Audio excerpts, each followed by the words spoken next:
Hello friends, good morning and welcome back to simplified trading. जैसा कि हम सब जानते हैं कि आज पेट्रोल और डीजल के दाम 3 रुपये से बढ़ा दिए गए हैं।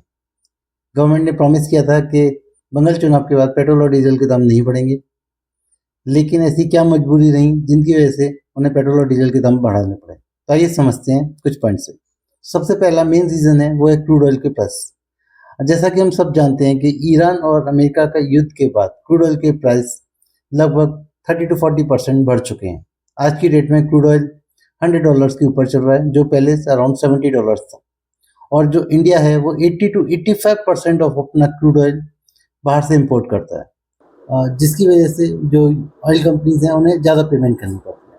और जो दूसरा मेन रीज़न है वो है रुपीज़ का US डॉलर के अगेंस्ट वीक होना। जैसा कि हम सब जानते हैं कि जो इंडिया को जब इंपोर्ट करता है तो उसको जो पेमेंट करनी होती है वो US डॉलर में करनी होती है।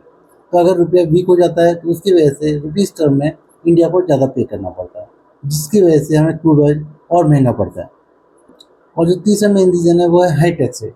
इंडिया में स्टेट और सेंट्रल गवर्नमेंट मिला के 30 to 55% टैक्स पब्लिक से लेती हैं पेट्रोल और डीजल के प्राइस पर। तो अगर आप 100 रुपये का पेट्रोल खरीद रहे हैं तो उसमें से 30 to 55% आप टैक्स पे कर रहे हैं सेंट्रल और स्टेट गवर्नमेंट को, अकॉर्डिंग टू आप किस स्टेट में रहते हैं। तो जिसकी वजह से ऑयल और डीजल के प्राइसेस कम नहीं हो पा रहे हैं, क्योंकि जो टैक्सेस है वो बहुत हाई है इंडिया में।